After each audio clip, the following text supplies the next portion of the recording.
Teror demi teror yang dilakukan sekelompok kriminal bersenjata di Papua tak kunjung usai. Dilansir dari tribunkaltim.com. Alih-alih mencari cara jitu untuk menumpas aksi teror KKB Papua, para elit di Jakarta justru berpolemik terkait dengan KKB Papua.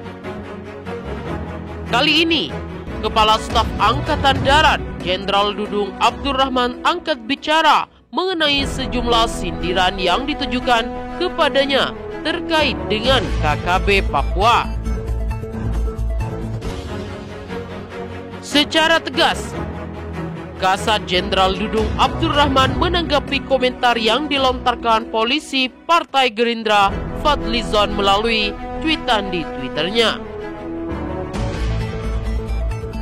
Sebelumnya, Jenderal Dudung Abdurrahman menegaskan bahwa tugas pokok TNI adalah menjaga kedaulatan dan menjaga kesatuan Republik Indonesia dan mempertahankan keselamatan dan keutuhan NKRI. Hal itu disampaikan oleh Jenderal Dudung kepada host Aiman Wijatsono dalam program Aiman yang tayang secara eksklusif.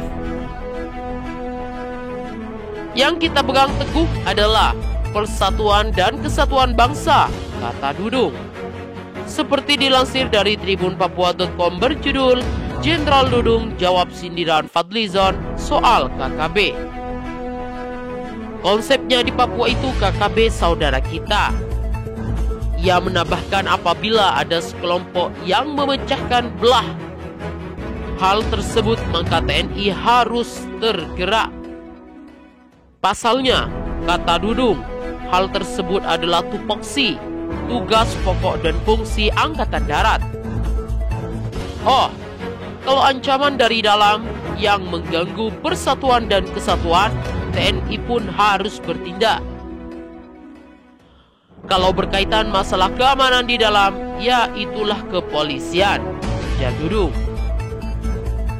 Lebih lanjut, Aiman menyinggung soal sekelompok kriminal bersenjata. Ditambah Aiman juga membicarakan atau membacakan tweet oleh politisi Partai Gerindra Fadlizon.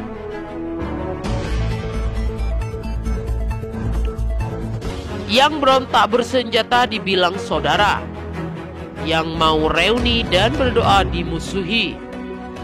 Bunyi tweet Fadlizon tersebut. Jenderal Dudung Abdurrahman pun kembali menegaskan bahwa KKB Papua adalah saudara yang harus dirangkul. Konsepnya di Papua itu, KKB adalah saudara kita, bukan musuh kita, tegas Dudung. Sejarah munculnya OPM atau KKB Papua, Organisasi Papua Merdeka, adalah istilah umum bagi gerakan pro kemerdekaan Papua yang dipicu atas sikap pemerintah Indonesia sejak tahun 1963.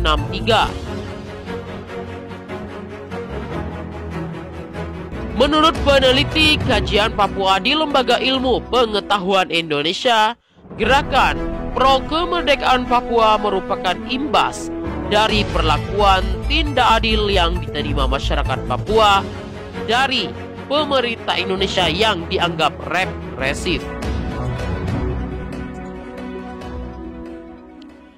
Perlawanan OPM secara bersenjata dilakukan pertama kali di Manokwari pada 26 Juli 1965. Dikutip dari BBC Indonesia dilansir dari tribunpapua.com berjudul Mengenal Apa Itu UPM dan KKB, hingga bagaimana sejarah dan alasannya terbentuk di Papua. Sedangkan dari laporan Institute for Policy Analysis of Conflict berjudul The Current Status of the Papua Pro-Independent Movement yang diterbitkan pada 24 Agustus 2015 menyebut organisasi ini terdiri dari faksi yang saling bersaing. Faksi ini terdiri dari 3 elemen. Sekelompok bersenjata, masing-masing memiliki kontrol teritorial yang berbeda. Timika, dataran tinggi, dan pantai utara. Kelompok yang melakukan demonstrasi dan protes. Dan sekelompok kecil pimpinan yang berbasis di luar negeri seperti di Pasifik, Eropa, Amerika Serikat yang mencoba untuk meningkatkan kesadaran tentang isu Papua dan membangkitkan dukungan internasional untuk kemerdekaan. Muncul juga keberadaan KKB atau yang dikenal sebagai Tentara Pertahanan Nasional Organisasi Papua Merdeka, yang juga disebut sebagai sekelompok kriminal bersenjata atau sekelompok separatis bersenjata. Tokoh masyarakat Papua, Michel Manofando, mengatakan ada perbedaan antara KKB dengan KSB. Dilansir dari Warta Kota, sedangkan istilah KSB seringkali digunakan oleh TNI. Sebagian besar OPM bersenjata bermarkas di Papua, tetapi ada juga yang tinggal di pedalaman dan di perbatasan Papua Nugini. Laporan IPAC menyebutkan, pada mulanya terdapat 3 komando sayap militer OPM atau KKB. Goliat Tabuni yang berbasis di Tinggi Nambut, Kabupaten Puncak Jaya dipandang yang paling kuat dengan cakupan teritorial yang paling luas meliputi Puncak, Paniai, dan Mimika. Puron Wenda yang berbasis di Lani Jaya memisahkan diri dari Goliat sekitar tahun 2010. Pada Mei 2015, sekelompok menyatakan perang total revolusioner dan mengklaim kelompok Goliat dan yang lain berada di bawah komandonya. Tetapi tidak ada bukti yang mendukung ini. Sementara itu, Rihan UNI berbasis di Papua Yunai namun memiliki pengaruh kuat di sepanjang Partai Utara. Kelompok Kelly Kualik pernah menyandara 26 anggota ekspedisi Loren, 95 yang beranggotakan warga Indonesia maupun internasional.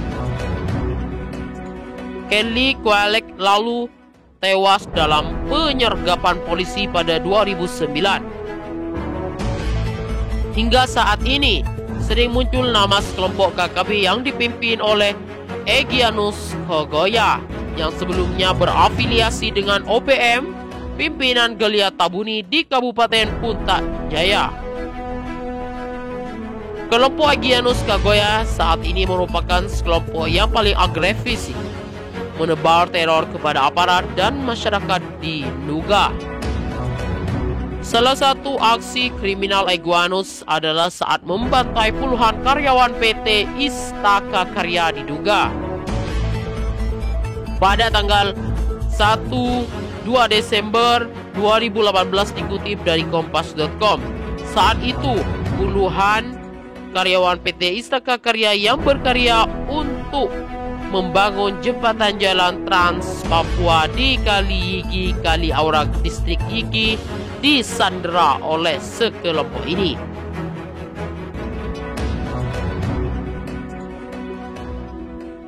Sebanyak 25 pekerja pembangunan jembatan itu kumpulkan dan dibawa ke Puncak Kabo dan kemudian dieksekusi. Lalu, sebanyak 4 orang berhasil melarikan diri dari eksekusi. 2 orang tak diketahui keberadaannya dan 19 orang dipastikan tewas berdasarkan keterangan salah satu korban selamat. Lebih lanjut, KKB adalah sebuah penegak hukum Indonesia untuk sekelompok militan yang mengatasnamakan diri mereka sebagai Tentara Pembebasan Nasional Papua Barat Organisasi Papua Merdeka. Kendati demikian, Tokoh masyarakat Papua, Michel Manufando, mengatakan ada perbedaan antara KKB dengan sekelompok separatis bersenjata atau KSB. KKB itu istilah yang dipakai oleh polisi supaya bisa dianggap ini kejadian kriminal. Jadi pakai KKB, kata Manufando pada 19.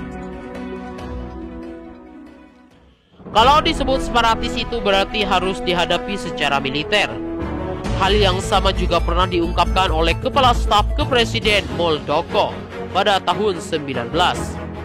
Mantan Panglima TNI itu menilai sebaiknya pemerintah memberi label tidak hanya sekedar sekelompok kriminal bersenjata, melainkan sebagai sekelompok separatis. Menurut Muldoko, label itu akan menentukan kekuatan yang diterjunkan untuk menanggapi para pelaku. Saya sering menyampaikan perlunya mengevaluasi nama itu. Kelompok kriminal bersenjata. Pertanyaannya, benar nggak mereka sekelompok kriminal bersenjata? Kalau saya mengatakan tugas saja, mereka memang kelompok separatis, ujar Muldoko pada 2019, seperti yang dikutip dari Kompas.com. Kalau sekelompok separatis kan berarti operasi penumpahan pelaku ditindakkan. Muldoko menambahkan, TNI sudah mengetahui persis kekuatan mereka di Papua. TNI juga sudah memiliki peta pergerakan mereka. Namun, lantaran mereka masih dianggap sekelompok kriminal bersenjata, TNI tidak bisa perbanyak. Menurutnya, kondisi demikian justru merugikan institusi TNI sendiri. Kalau terus-terusan mereka dianggap sebagai sekelompok kriminal bersenjata, nanti TNI terus-terusan jadi santapan kekuatan mereka. Ya bagaimana? TNI melihat ada kekuatan, tapi nggak bisa di depan, harus polisi yang di depan, ujar Muldoko. Karena kalau disebut sekelompok kriminal bersenjata ya sama saja. Apa bedanya dengan sekelompok kriminal di Tanah Abang misalnya? Hal ini yang perlu kita pikirkan lebih jauh. Ketika ditanya apa sebenarnya kendala pemerintah dalam menetapkan para pelaku sebagai sekelompok separatis, Muldoko mengatakan salah satunya adalah hubungan luar negeri. Ia tak menjelaskan secara rinci jawaban tersebut. Namun ia berpendapat kendala itu harusnya ditembus demi menyelesaikan jatuhnya korban putra terbaik TNI. Harus ada sikap baru yang perlu dikonsultasikan lebih jauh. Pasti itu melibatkan Menteri Dalam Negeri, Menteri Luar Negeri, Menteri Pertahanan, Menteri Koordinator, Polhukam dan lain sebagainya.